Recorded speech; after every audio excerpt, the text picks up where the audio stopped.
Hello everybody, I'm Town Administrator Evan Broussard, and we are here today to talk about the upcoming town meeting, which will be May 9th at the Grafton High School, starting at 7:30 p.m. There's some different things on the agenda this time, and we want to walk through those with you and clarify any questions you may have. Will, so what's one of the primary differences this year? So one of the primary differences this year is we're only doing one town meeting in the spring. Normally we do a special at 7 and then the annual at 7:30. This year we will be doing the special as a consent agenda in the annual town meeting warrant. So that means everything that has to do with the current fiscal year will be the first 8 articles of the warrant. And we'll take it up by consent, meaning we'll take it up with one motion and one vote. Right. And I think the main impetus for that this year is so that we can streamline the town meeting process.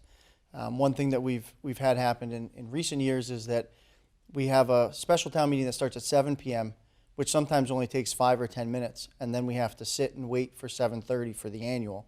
And now with this new process, we can roll all of that together and just move right through the agenda. Correct. And using the consent agenda, it helps save time, so that way things that historically have generated little debate or little discussion, we can move through efficiently, and that will save time to talk about all of the more substantial changes that we have in the warrant. Right.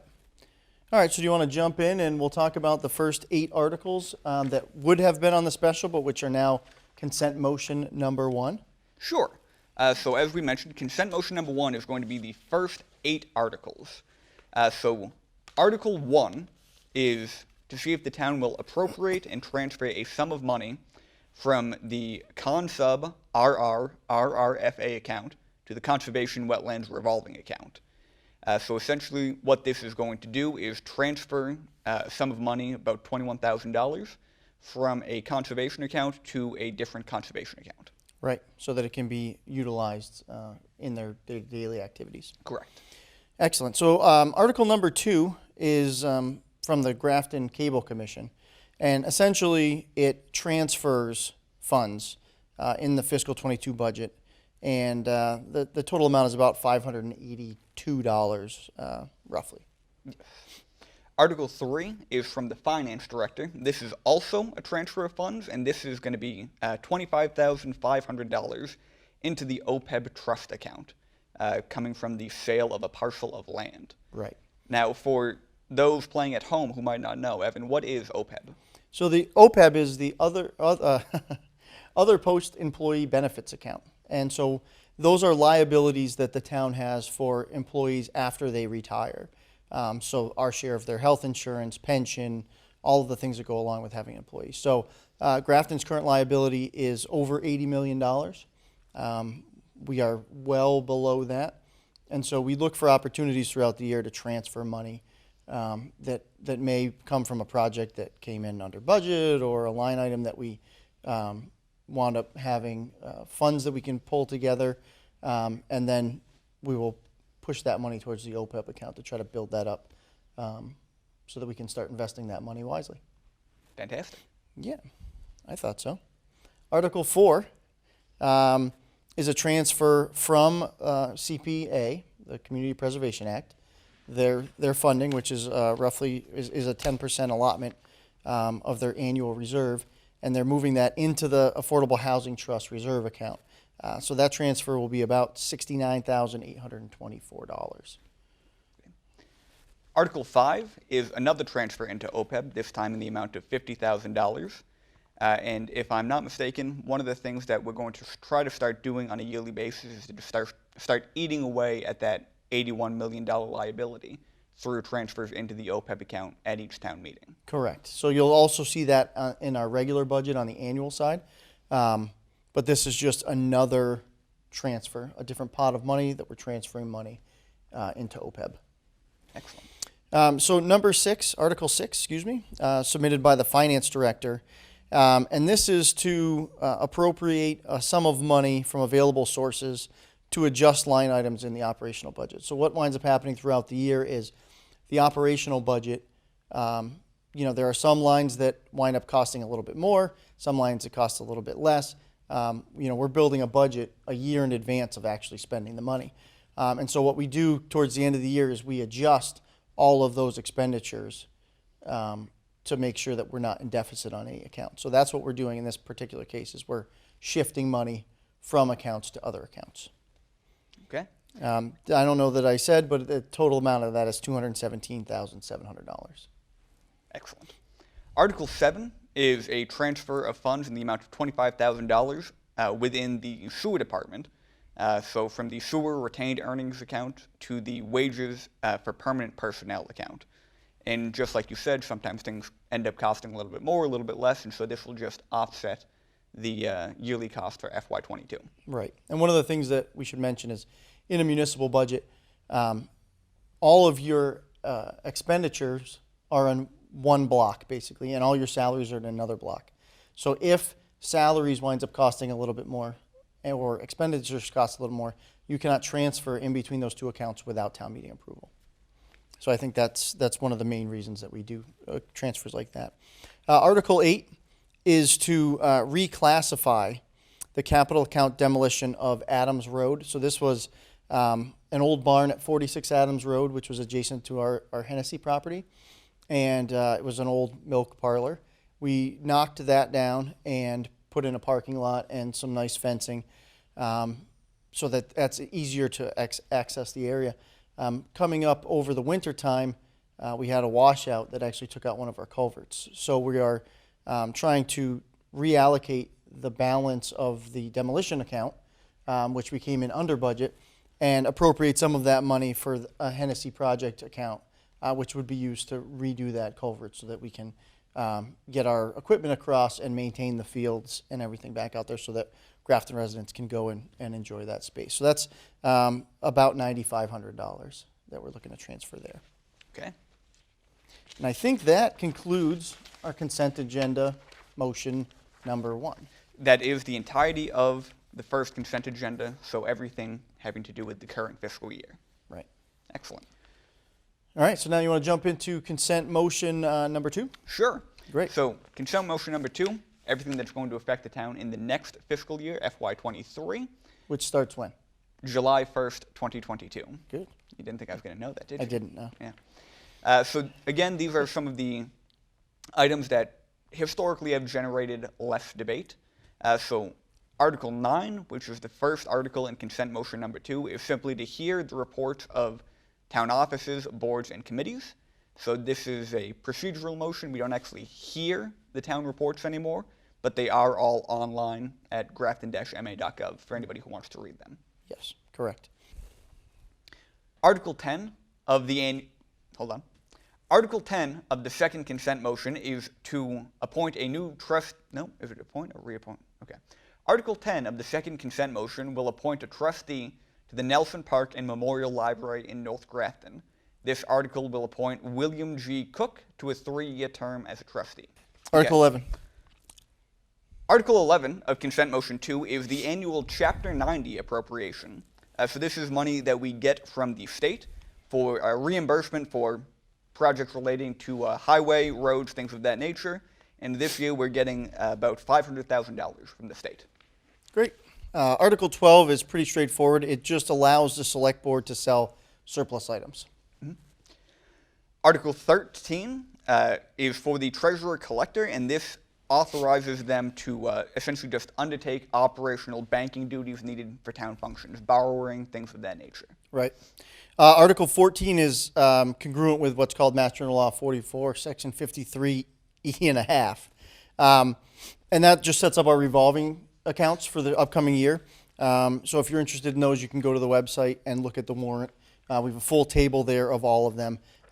It just authorizes us to do that business in the upcoming year.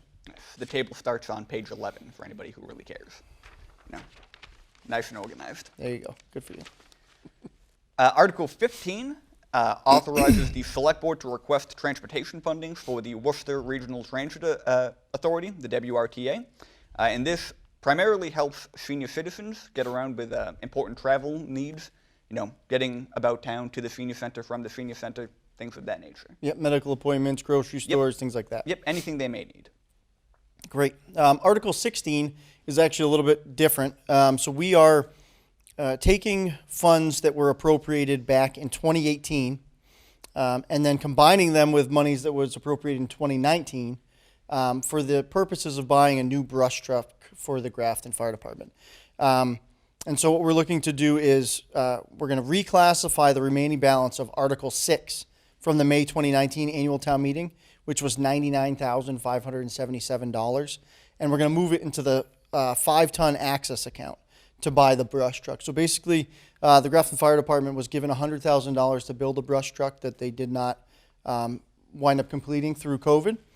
And we had another $100,000 in a different account to replace an aging brush truck that didn't come to fruition. So we're going to take those two, put them together, and get a new modern truck that'll be 4-wheel drive and can do the things that Grafton Fire needs for brush services. Now, this one is a little bit different because it's reclassifying the balance, not transferring it. Right. Now, that's because both of these Article 6s were capital accounts, correct? Correct, So and they already had money appropriated Yep. to them. So the money's already been appropriated by town meeting. Town meeting's already voted, weighed in, and decided that that was appropriate spending. Both of those projects wound up having hiccups throughout the pandemic, and so now we're just going to lump those together and complete the project. So Article 17, which is also the last article in the second consent agenda, is to accept a fire hydrant located at 34 Elm Street from the Grafton Water District.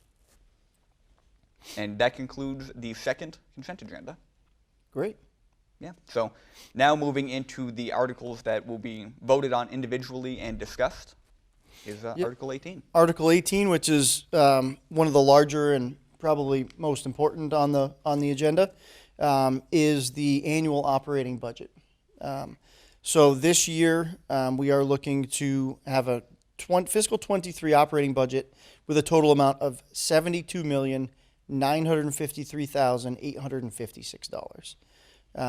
If you go and take a look at this document online, under Article 18, it'll show you to go to Appendix A, and you can see the line item breakdown of each and every expenditure throughout the budget, as well as a breakdown that a condensed breakdown as well. Yep. So we have Appendix A, which is just essentially the 6 or 7 categories for the budget, and then Appendix A detail, which is each department line items, like 9 pages long. Right. And if anybody's really interested in the budget, you can go onto our website and click on Budget Book. I believe it's on the main page still. It is, right on the left-hand side. Right on the left-hand side, right? So you go on there, click on Budget Book, and you can get all of the breakdown of this year's budget.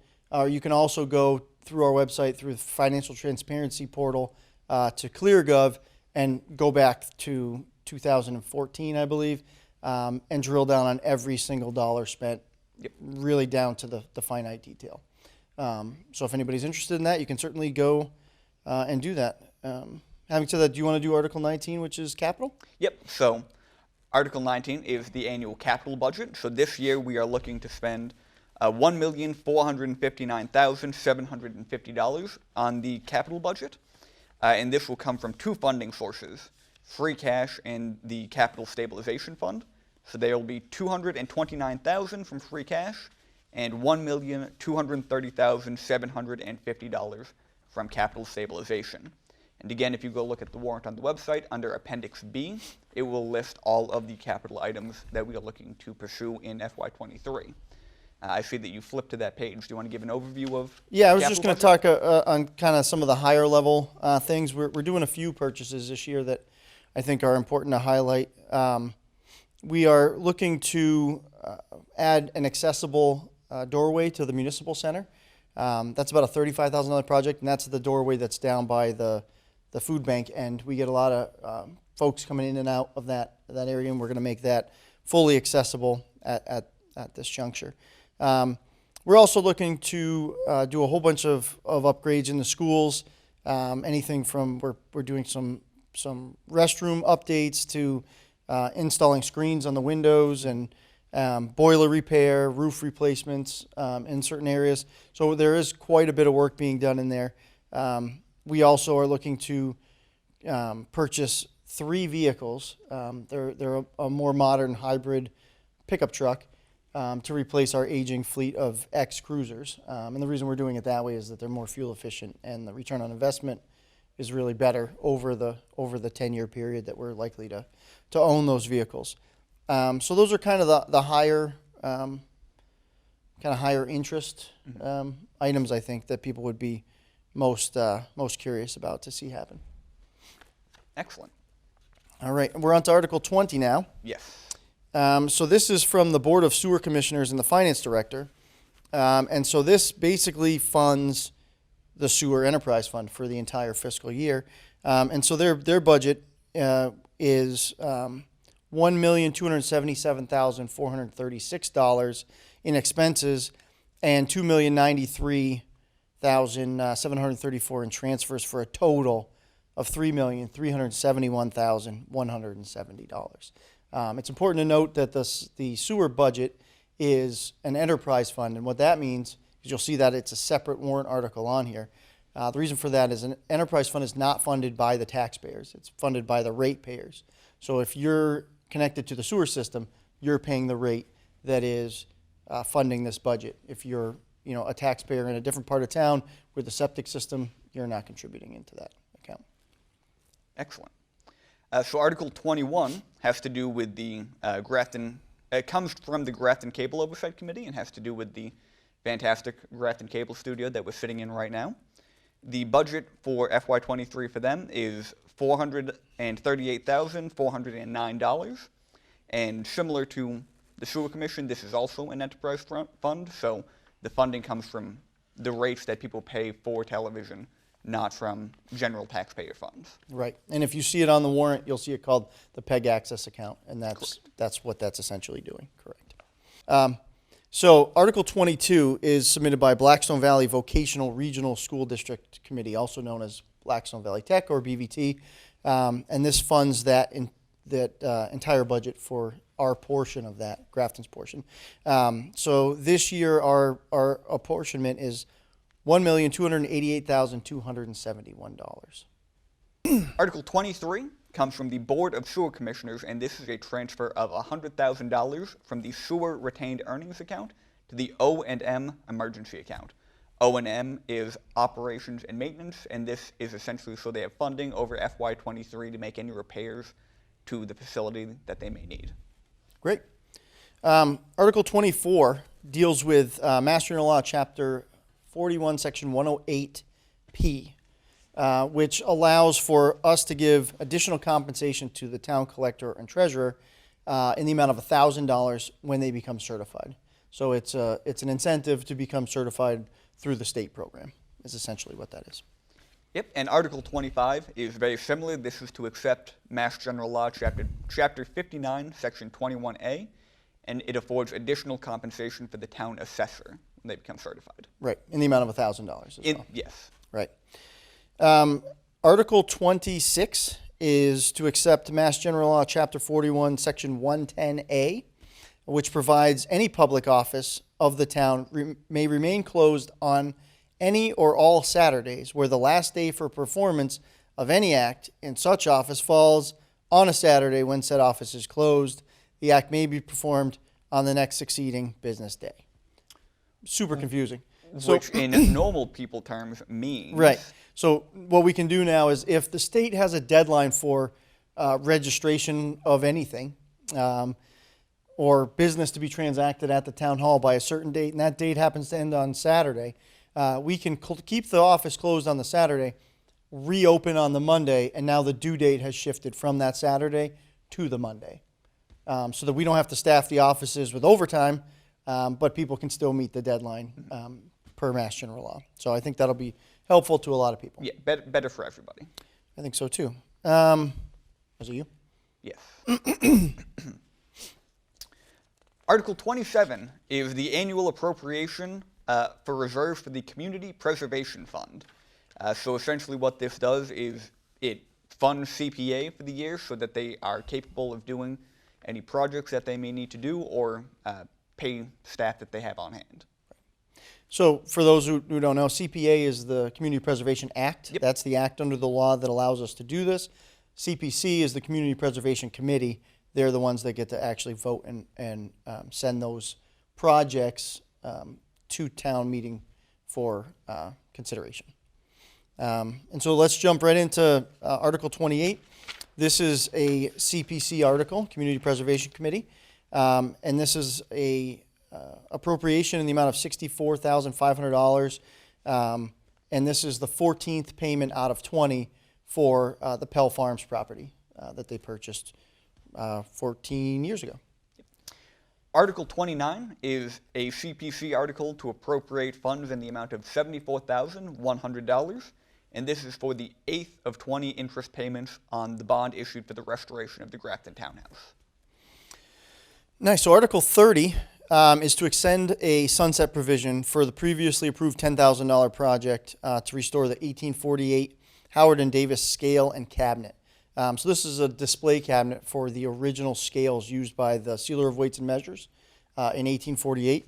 And if you go into Town Hall now, it's right next to the clerk's office, the door there. So this is to restore that that cabinet and then move it to the new Grafton Library. Yep. So those CPC articles were all about payments on projects that they have already started. These next two are new projects that CPC is bringing before the town. So Article 31 is a vote to appropriate a sum of money in the amount of $135,000 for accessibility improvements to the South Grafton Elementary School playground. So this is one of the new projects that CPC has just heard. If you want to know more about the project, the complete project proposal, application, and letters of endorsement can be found online at the Town of Grafton's website. Great. Article 32 is to fund a $15,000 accessibility project at the Universalist Church that's up at the Common, the white church. It is out of the CPA historical category, and it's actually interesting. I wanted to bring this up. So there's been some debate I've seen online about whether or not you should be using CPA funds for churches. And one of the things that the Supreme Court has decided is that it is an allowable use as long as that funding is not used for anything that is religious in nature, which I realize it's a church, it's all religious in nature, but what they mean by that is specifically iconography of some kind. So the Supreme Court case in this instance dealt with stained glass windows and religious iconography on the window itself. Whereas replacing or restoring a regular stained glass window in a church is allowable. So this is an allowable use, and it is designed for architects and engineering study to estimate, solicit bid, and submit for a building permit for the planning and design of a vertical chairlift and stairway at 3 Grafton Common. Excellent. Article 33 was submitted by the Chief of Police, and this is to repeal the entirety of Article 12, Section 25 of the Grafton General Bylaws and replace it with new wording that the Chief has provided. So this is one of the longer articles in the warrant, and this has to do with our fingerprint-based criminal record background check section of the bylaws. And what this does is brings us into compliance with FBI standards to continue to use the CJIS database. Right. So in the FBI standards and Mass General Law, Chapter 6, Section 172B and a half, there is mandatory language that we're supposed to have, and this really just brings us into those compliance. Yep. Article 34 is to accept Chapter 33, Section 59, which provides compensation, benefits, and job securities for town employees who are serving as active duty members in the United States Armed Services. I'm actually going to be recommending to town meeting to pass over this because I did learn, and I wasn't able to catch this before for some reason. This is already codified in our bylaws. It's just not codified as MGL Chapter 33, Section 59, which is how I'm used to dealing with it. Instead, they've taken that language and written it directly into the bylaws. So we are already set up to do this. We're just set up to do it in a different way. Excellent. Article 35 will repeal Article 2, Section 1A of the Grafton General Bylaws and replace it with new wording specified in the warrant.